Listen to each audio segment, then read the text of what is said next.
Hi, Wolfpack fans. I'm Jeff Gravely. I'm Tony Haynes. We're beginning a new era on the Wolfpack Sports Network. Welcome, Chaz. Matt Chazanow.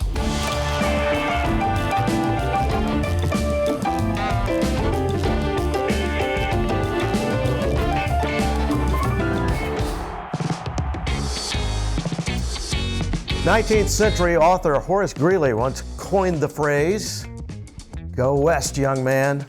Well, the NC State football team is going to heed that advice and head west. It'll be a historic trip to Berkeley to take on the Cal Bears. He is Chaz. I'm Tony Haynes, and let's get to it. This will be NC State's first West Coast football game since 1960.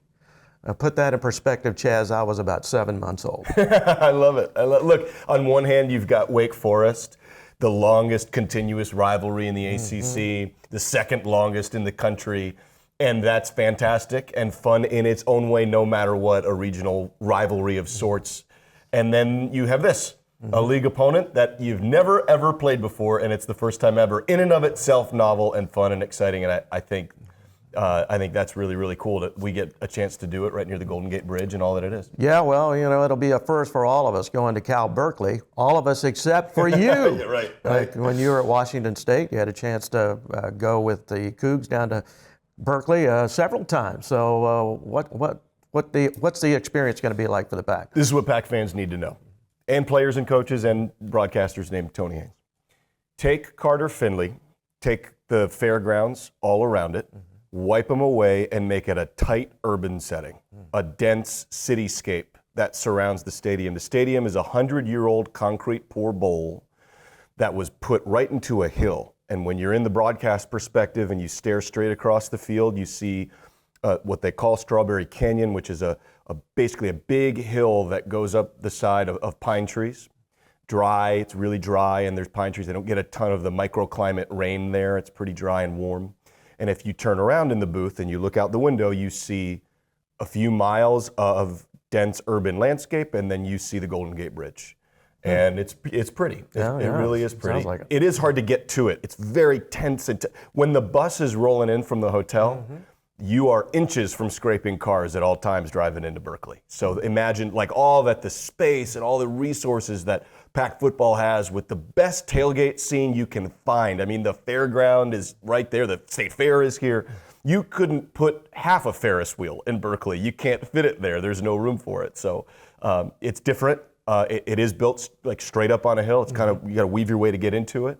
And it's 100 years old, right? And the other interesting note, and this is no secret, they're public about this, $321 million facility build.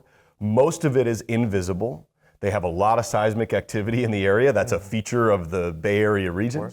And a lot of it was to outfit the stadium to protect against, what they deal with in the West. It's a different spot with its own rich history. Tell us about Tightwad Hill. Right. So if you look across, and they will be there, I don't know who they are, and I don't think it's the same people every game. Every game I was there, which was felt like more than a handful. Every game I was there, there's 5 to 20 people, depending on maybe on the interest level of the game, and they don't pay for tickets. And you could see them; they're grilling on the hill. I mean, it looks fun. It's a tailgate of sorts in Strawberry Canyon. I don't know if they're actually allowed to do it, or if it's a park, or if it's just unenforced, or whatever it is. But they call it Tightwad Hill because they don't pay for tickets. The stadium capacity is 63,000. Sellouts are not talked about a ton in Berkeley. I'm sure they've happened, but not lately. And sometimes they get good crowds, some better than others, but rarely do they have to flip the cardboard sign around to say, sorry, it's the 18th straight sellout like Carter Finley, please go away. That's not an issue there. And so the joke is that they're being tightwads because they're up on the hill. Well, I have some friends who would really embrace Tightwad Hill. I won't name any names. Pulse of the Pack is sponsored in part by Coca-Cola. Crisp, refreshing, and irresistibly tasty. Is Coke Zero Sugar the best Coke ever? Try and decide. It's Truck Month at your Carolina Ford dealers. Get great offers on a large selection of Ford F-150 trucks with available smart tech like Ford Blue Cruise, the hands-free highway driver assist feature named Consumer Reports' top-rated active driving assistance system 2 years in a row. Tough this smart can only be found here during Ford Truck Month. Get up to $10,500 in total savings, plus 3 years of Ford Blue Cruise on a 2024 Ford F-150 XLT Hybrid.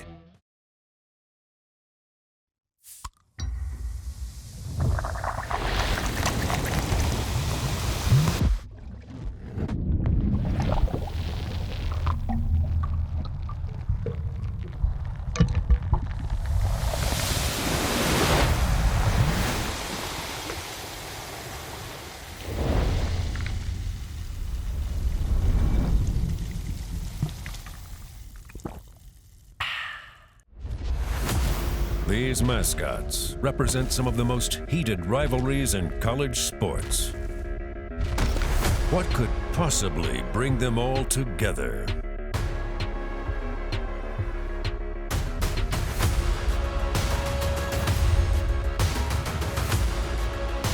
Everyone agrees on the best team in smart home security. CPI. From protecting your teeth and gums, to restoring your smile, to sponsoring your local team, Tar Heel Periodontics is the premier periodontal practice of the Triangle community. Our team of highly skilled doctors provide dental care as individual as you are, working with you to build a personalized treatment plan to create the beautiful, healthy smile of your dreams. With offices conveniently located across the Triangle and Central North Carolina, you're never far from the Tar Heel Periodontics family. Visit our website or call now. This segment of Pulse of the Pack is presented by Coca-Cola. It's been a frustrating season for NC State on many levels. You go back to the Syracuse game. I mean, that may have been the most frustrating game. Well, I don't know. Wake Forest, and you feel like that's a game you let slip away in the fourth quarter. But Syracuse is frustrating for a number of reasons. First off, the time of possession. I broke it down into quarters. Cuse had the ball for 10 minutes, 39 seconds in the first quarter, 9 minutes in the second quarter. Fourth quarter, they're on the field for 12 minutes. That's back-to-back weeks where NC State opponents have been on, their offense have been on the field for virtually the entire fourth quarter. And so the end result for NC State, in a game you lose by 7, you have only 45 offensive plays. And think about 4 of those series end in plus territory without any points. They had 3 turnovers inside the 30-yard line, also missed a field goal. So that's 4 scoring opportunities that are erased on a day when your offense isn't out there very much. So that means the margin of error is just smaller and smaller because it's that sense of urgency and maybe a little bit more pressure on a day when your offense can't get on the field. You mentioned that you've got those turnovers. It's half your drives. You just counted up. There were 8 chances. Well, you actually almost doubled per play the offensive output of Syracuse. 9.1 yards a play for the Pack, 5.6 yards a play for Syracuse. It was about 76 plays for the Orange, about 40-something, 41, I think, plays for the Pack. So by the data, you actually really figured out explosiveness in the ballgame. If you go back to Western Carolina and you look at how the offense has evolved to now, there are a ton of positives. Let's start the show with the big boys. The big boys. You know, Keith Jackson used to call them the big uglies. You remember that? Oh, here come the big uglies. We're talking about the offensive line, and Garett Tujague is in his second year as the offensive line coach at NC State. Surely you're not offended, you know, by those guys being called the big uglies, right? Listen, we've been called worse already today, so we're good with that. That's an improvement.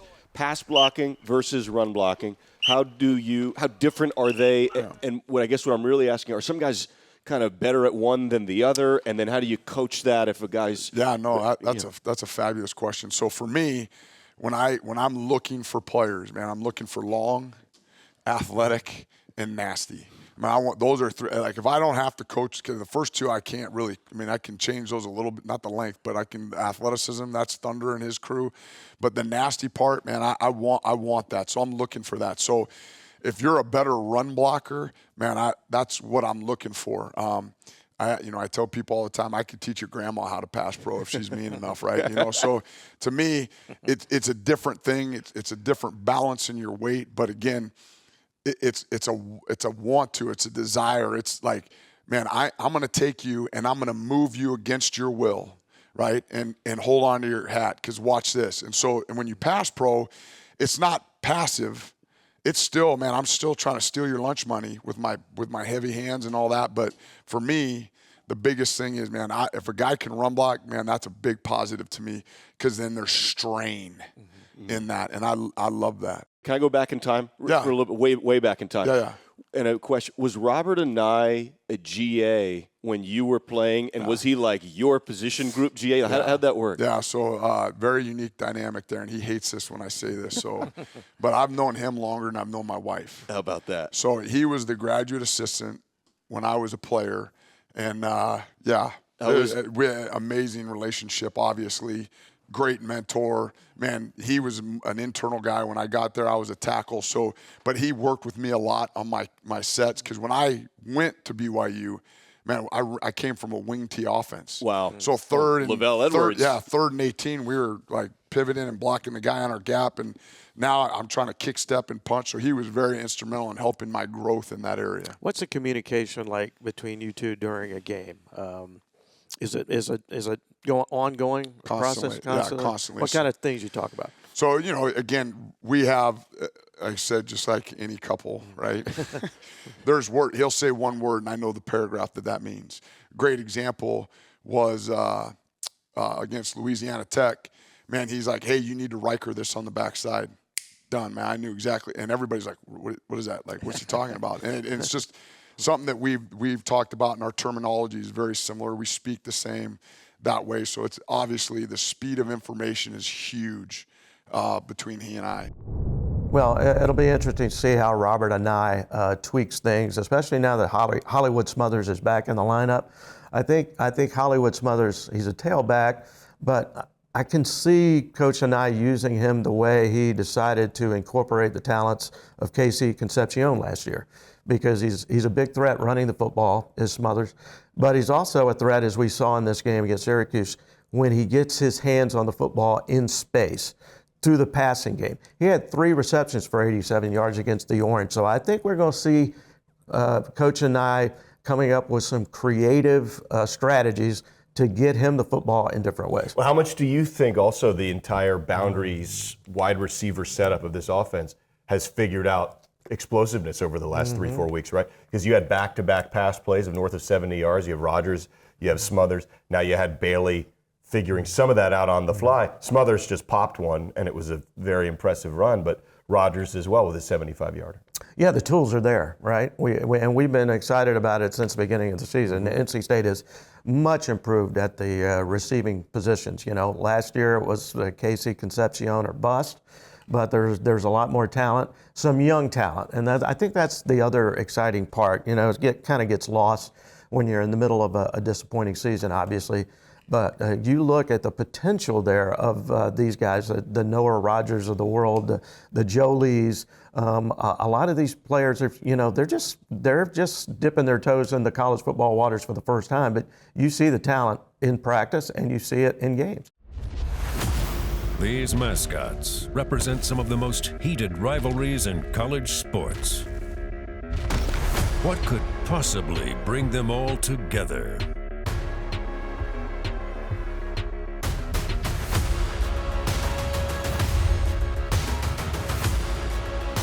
Everyone agrees on the best team in smart home security.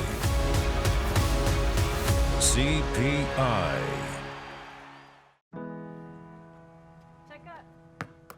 Years from now, what will you remember? That. It's a small thing, but the small things in life feel the biggest. Now that is something to remember. It's Truck Month at your Carolina Ford dealers. Get great offers on a large selection of Ford F-150 trucks with available smart tech like Ford Blue Cruise, the hands-free highway driver assist feature named Consumer Reports' top-rated active driving assistance system 2 years in a row. Tough this smart can only be found here during Ford Truck Month. Get up to $10,500 in total savings, plus 3 years of Ford Blue Cruise on a 2024 Ford F-150 XLT Hybrid. Protecting your teeth and gums, to restoring your smile, to sponsoring your local team. Tar Heel Periodontics is the premier periodontal practice of the Triangle community. Our team of highly skilled doctors provide dental care as individual as you are, working with you to build a personalized treatment plan to create the beautiful, healthy smile of your dreams. With offices conveniently located across the Triangle and Central North Carolina, you're never far from the Tar Heel Periodontics family. Visit our website or call now. I'm assuming when you were in college that you majored in aerospace engineering, am I correct? Yeah, basically. You know, it was more of a thing I dabbled in on the side, you know, more of a hobby. Really? No, absolutely not. But I had a chance, about a month ago, give or take, to speak with Laurna Kerr, volleyball player, and her parents, actually. We were in her house. It was very nice, gracious of them to invite us in, kind of give us a chance to stick some cameras in their face, and I was able to talk to her and her parents. She is an aerospace engineer student. She is literally a rocket scientist. Physics is the study of the universe. That's what I tell my students. Our volleyball court, it's not called volleyball court, it's called laboratory. I wanted to find a place where I could do engineering and I could play volleyball. There can be joy in athletics. There can also be joy in academics. Laurna is the quintessential student athlete. We need a lot of young women that are willing to take on a big challenge. I have no doubt that she can chase down those dreams, no matter how big they are. It's the best situation that I could possibly have found.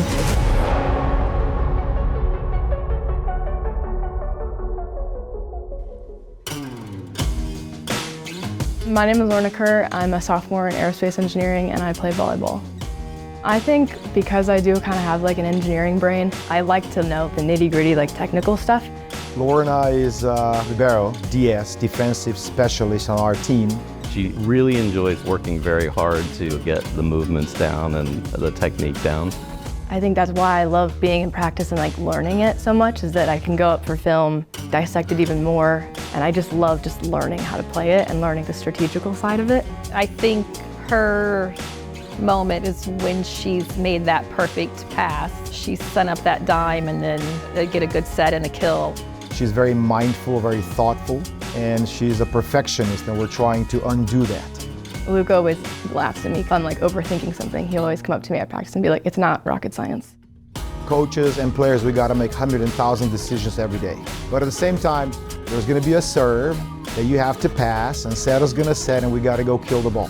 So it's not a rocket science, so we're gonna be just fine if we keep it very simple. I think it was pretty early. It was 7, 8, 9 years old where we were thinking, I think I finally got my engineer out of the 3 kids.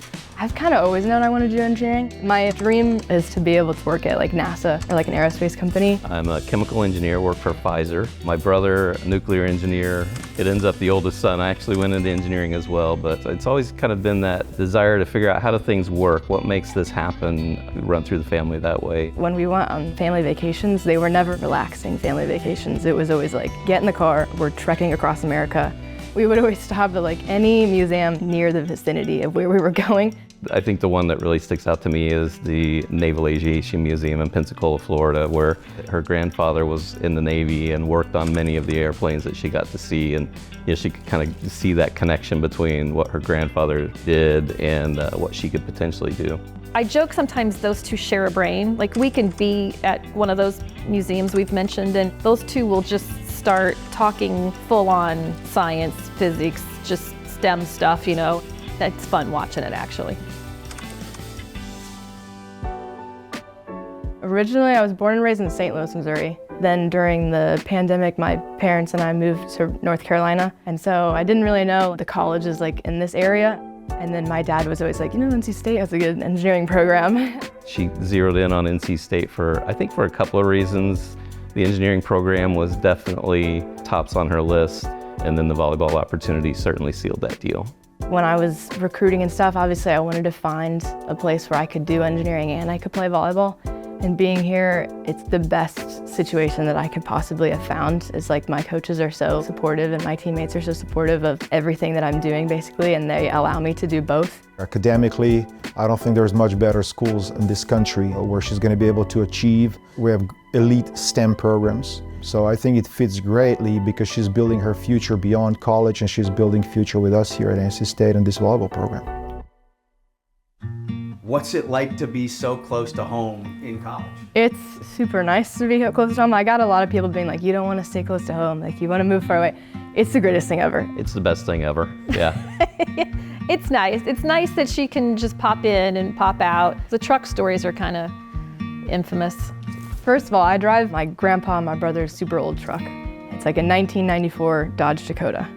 Breaks down every other weekend. So it's fun to be able to like maybe get it home and then be able to go home and have a weekend off and work on the truck with my dad. It takes a lot of effort to keep it running.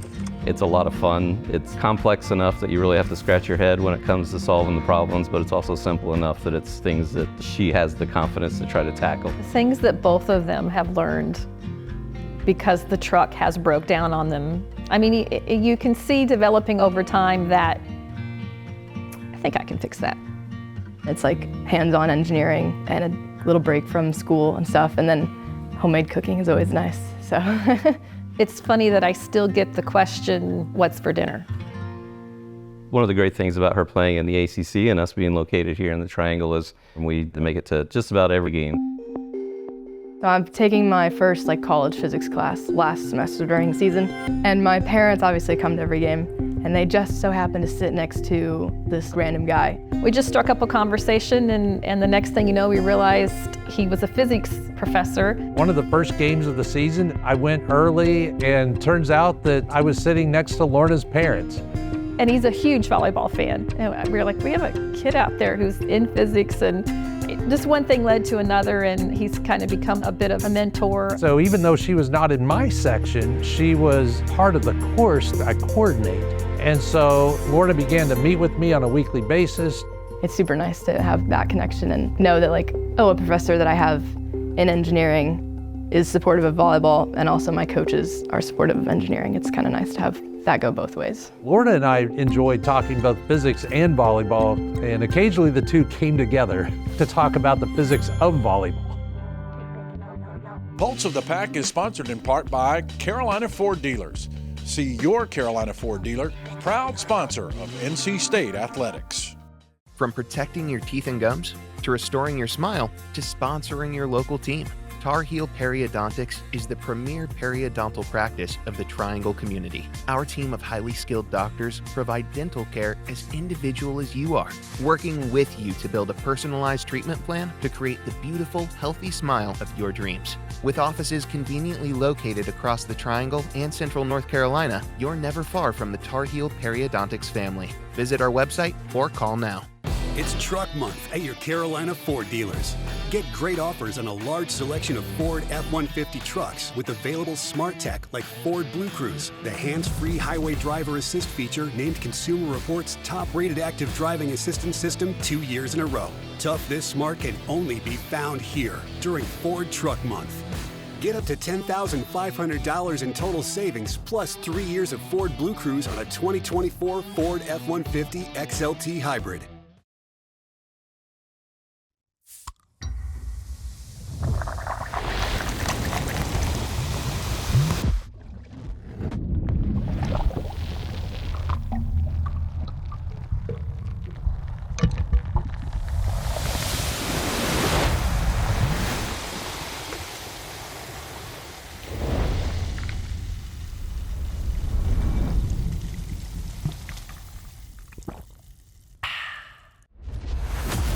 These mascots represent some of the most heated rivalries in college sports. What could possibly bring them all together?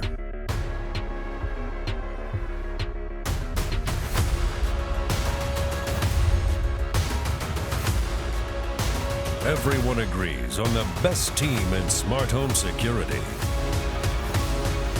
CPI. Pulse of the Pack is sponsored in part by Coca-Cola. Crisp, refreshing, and irresistibly tasty Is Coke Zero Sugar the best Coke ever? Try and decide. Something else that I really appreciate about Laurna is that she embraces challenges. So in athletics, you do not shy away from a challenge, you embrace it. In the same way, Laurna likes hard problems.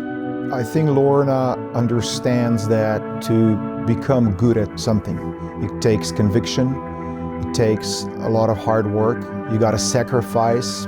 It's just like always what I've done is I've always done academics and I've always done volleyball. We're a program that still tries to build legacy here, and we need a lot of players and young women that are willing to take on a big challenge. She is not looking for the easy question, the easy way out.